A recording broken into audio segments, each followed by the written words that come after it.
வணக்கம் நண்பர்களே. இன்னைக்கு ஒரு ஆக்ட்ரஸ் பற்றி தான் நான் பேசலான் இருக்கேன். அவங்களுக்கு இல்லாத ஃபேன்ஸே கிடையாது. ஈவன் நானுமே அவங்களோட ஃபேன் தான். ஆமாங்க, இன்னைக்கு லேடி சூப்பர் ஸ்டார் நயன்தாரா பற்றி தான் நான் பேசலான் இருக்கேன். அவங்க நவம்பர் 18, 1984 அப்போ பிறந்தாங்க. அவங்க அப்பா அம்மா பேர் என்னன்னு பார்த்தோன்னா குரியன் கொடியட்டு ஓமன குரியன். அவங்களுக்கு ஒரு அண்ணா இருக்காங்க. அவங்க பேர் லெனோ. அவங்களோட கெரியர் வந்து 2003 ஸ்டார்ட் ஆச்சு. ஸ்டார்டிங்கில் வந்து துணை நடிகையாக நடித்தாங்க. அதுக்கப்புறமா 2005 அரியோட இயக்கத்தில் ஐயான்ற படத்தில் அவங்களோட கெரியரை ஸ்டார்ட் பண்ணாங்க. அதுக்கப்புறமா அவங்க நிறைய படத்தில் நடிக்க ஆரம்பிச்சிட்டாங்க. அப்புறமா 2006 தெலுங்கில் என்ட்ரி கொடுத்தாங்க. படத்தோட பேர் என்னென்னா லட்சுமி. அப்புறமா அவங்க நிறைய உமன் ஓரியன்ட் மூவிஸில் நடித்ததுனால தான் அவங்களுக்கு லேடி சூப்பர் ஸ்டார் அப்படின்ற பேர் வந்தது. அப்புறமா அவங்க நிறைய மூவிஸில் தமிழில் நடித்தாங்க. எல்லாமே வந்து வெற்றி படங்கள் தான். என்னென்னு பார்த்தோன்னா சந்திரமுகி, சிவகாசி, கஜினி, கல்வனின் காதலி, வல்லவன், தலைமகன், சிவாஜி, பில்லா, யாரடி நீ மோகினி, குசேலன், சத்யம், ஏகன், வில்லு, ஆதவன், பாஸ் என்கிற பாஸ்கரன், அப்புறம் கோவா சின்ன ரோலில் நடிச்சிருப்பாங்க.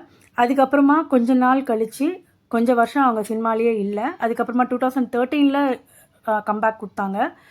ராஜா ராணி, ஆரம்பம், எதிர்நீச்சல், இது கதல்விலின் காதல், இது நம்ம ஆளு, மாஸ் என்கிற மாசிலாமணி, தனி ஒருவன், நானும் ரவுடிதான், நண்பேண்டா, மாயா, திருநாள், இருமுகன், காஷ்மோரா, கொலையெதிர்காலம், வேலைக்காரன், டோரா, வாசுகி, கோலமாவு கோகிலா, இமைக்கா நொடிகள், விஸ்வாசம், பிகில், தர்பார், மூக்குத்தி அம்மன், நெற்றிக்கண், அண்ணாத்த, காத்து வாக்கில் 2 காதல், இது போல் சொல்லிகிட்டே போகலாம். அவங்க நிறைய படத்தில் நடிச்சிருக்காங்க.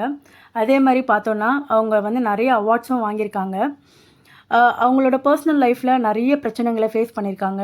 நிறைய சர்ச்சைகளில் வந்திருக்காங்க. ஆனால் அவங்களோட ஒர்க்கில் வந்து எப்போவுமே அவங்க வந்து டிஸ்ட்ராக்ஷன் ஆனதே கிடையாது. அவங்களோட வேலையை வந்து அவங்க எப்போவுமே கரெக்டாக பார்த்துட்ருப்பாங்க. அதனாலே நிறைய ஃபேன்ஸ் அவங்களுக்கு கிடைச்சாங்கன்னு சொல்லப்படலாம். அதுக்கப்புறமா 2022 அவங்களுக்கு கல்யாணம் ஆயிடுச்சு விக்னேஷ் சிவனோட. அப்புறமா இப்போ அவங்களுக்கு ட்வின்ஸில் வந்து குழந்தைங்க இருக்காங்க. பசங்க பேர் என்னன்னு பார்த்தோன்னா உயிர் ரித்ரோனில் என் சிவன். 2வது குழந்தை பேர் என்னென்னா உலக் தெய்வக் என் சிவன் அப்படின்றது தான் குழந்தைங்களோட பேர். இப்போ அவங்க மேக்கப் பிஸ்னஸ் சம்திங் ஏதோ பண்ணிக்கிட்டு இருக்காங்க. அவங்கள பற்றி பேசுனதில் எனக்கு ரொம்ப சந்தோஷமாக இருக்குது. லைக் என்னென்னா அவங்களோட ட்ரெஸ்ஸிங் சென்ஸை வந்து நிறைய பேர் ஃபாலோ பண்ணுவாங்க. அவங்க பண்ணுற மேக்கப்லாம் சொல்லவே வேணாம், அவ்வளோ நல்லாயிருக்கும். அதில் நானும் ஒரு ஃபேனு. பிடிச்சிருக்கோம் நம்புகிறேன். மீண்டும் நாளை பார்ப்போம். நன்றி.